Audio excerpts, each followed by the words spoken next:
I can.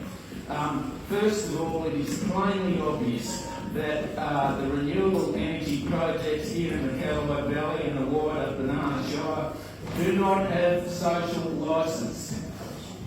And I think all of these people behind me would support me in making that statement. The second point I would like to make in respect to local government, Mayor Ned Ferrier touched on this. There has been some unrealistic expectations put upon local government councils. In my electorate of Flynn, the federal electorate of Flynn, I deal with 8 local government authorities, and all of them have issues in respect to the renewable energy projects that they're facing. Local governments do not have the expertise, the finances or the resources to properly assess many of these projects which they are facing.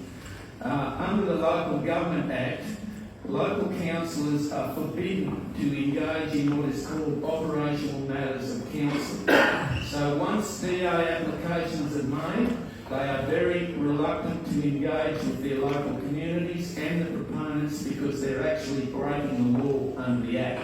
That needs to change so that these democratically elected councillors can represent the people that put them there.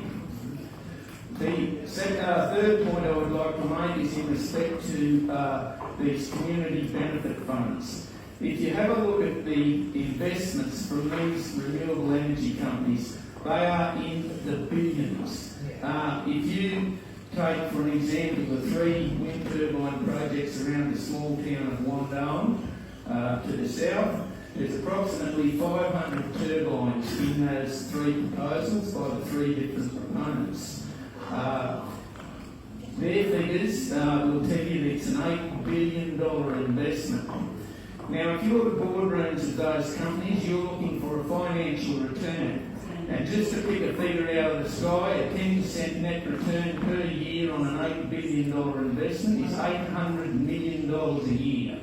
And if you compare that to the community engagement funds that they are putting forward to that small community, it is literally spilling beer on Friday night. It amounts to nothing. I would suggest that there be some legislation passed that requires a minimum percentage of net return from these companies, 2%, 5%, somewhere in that vicinity, every year to engage in lasting legacy projects for small communities that are affected by these projects. They could build, for an example, communications towers and provide a proper communication system to rural and regional Queensland. They could go about building and replacing many of the small bridges around the place as well as the big ones in terms of road infrastructure. And there are literally hundreds of them.